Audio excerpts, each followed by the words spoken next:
Hey friends, it is Jenna, what is up, and welcome back to the Board Game Garden, and welcome to a how to play video of this game right here. This is Hex Effects. It is designed by Ben Bronstein and it is published by Pillbox Games, who is sponsoring today's video, so a huge thank you to them. Hex Effects is going to be available on Kickstarter starting on May 16th. I'm not 100% sure when this video is going up, but May 16th is when the campaign launches for Hex Effects. So if this is something that you guys think you would enjoy, definitely go and check out the campaign. I will have it linked down below. But Pillbox Games is also the publisher of Side Effects, which is one that a friend actually mentioned. Shout out to Ryan. Ryan mentioned this at PAX Unplugged to me when I went this past, or in 2023, and said how much he loved Side Effects. And then it was funny because Pillbox reached out about me covering Hex Effects, and I love the theme of Hex Effects, so I was really excited to cover this one on the channel. So if you guys want to know how to play Hex Effects, then just keep on watching. It is a card game for 2 to 8 players. It has a 3-minute learn time, which is absolutely amazing. So you can learn this super quick. It takes about 10 to 30 minutes to play, and it is ages 14 plus. So without further ado, if you guys want to see how Hex Effects is played, then just keep on watching. Give this video a big thumbs up if you enjoy. Also hit the subscribe button down below if you've yet to do so. We'd love to have you here in the garden. And without further ado, let's get into this how to play of Hex Effects. All right, so getting into exactly how Hex Effects plays, we're going to start off with the setup. So each player is going to start with 4 different hexes in front of them. You're going to take all of the hexes out of the main pile of cards. You're going to shuffle all those together and deal out 4 hexes to each player.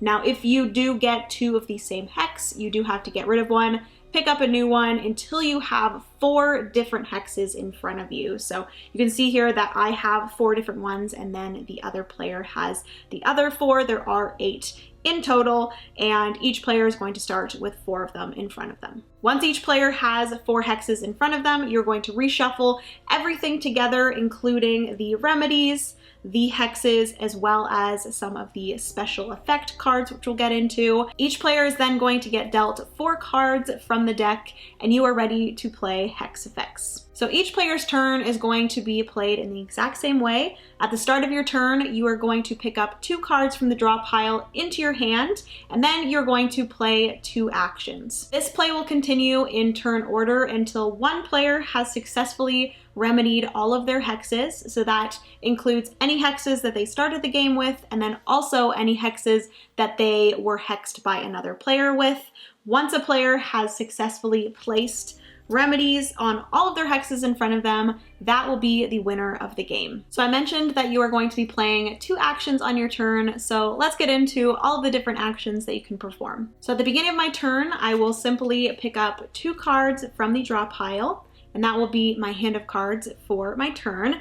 And the first thing you can do is you can play a remedy from your hand onto any of the hexes in front of you. So I do have a remedy for the Polymelia, so I can actually place that right there and remedy my first hex. Now, another action that you can perform on your turn is hexing another player. So, for example, this player here has placed a remedy on top of their Sinister Spores, and this makes them susceptible to Polymelia as well as Beetlepox. They do already have a Beetlepox, so I can't give them a Beetlepox, but they are susceptible to Polymelia. They do not have that one yet, so I can actually hex that player with Polymelia. The next action that you can perform on your turn is when you have a disaster card.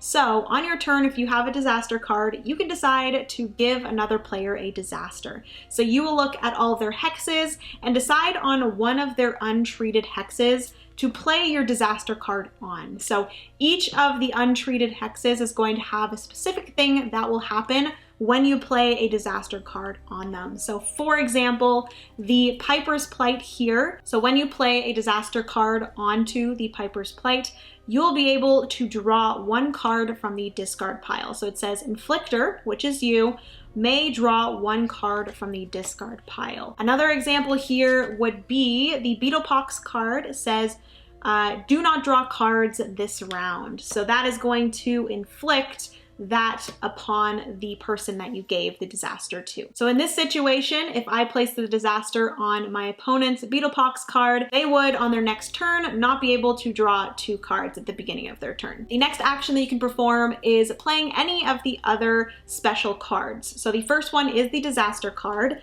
but there's also 2 other cards that you can play. The first one being snake oil. Snake oil can be played just like any other remedy, but this can be played onto any of the hexes. So it's kind of a wild remedy in a way, but if a player ever places a disaster card on any of your hexes in the future, unfortunately, that is going to make the snake oil be discarded. It says right on the card here that it gets discarded after disaster strikes. And then the second special card is going to be the jinx card. So if you ever have a jinx card and another player plays a disaster card, you can actually play the jinx card in reaction to their disaster, and that makes it so that player also gets whatever the effect of the card was. So going back to my example of me playing a disaster card onto my opponent's Beetlepox card, if they immediately after I played the disaster card played a jinx card, that would actually make it so I was affected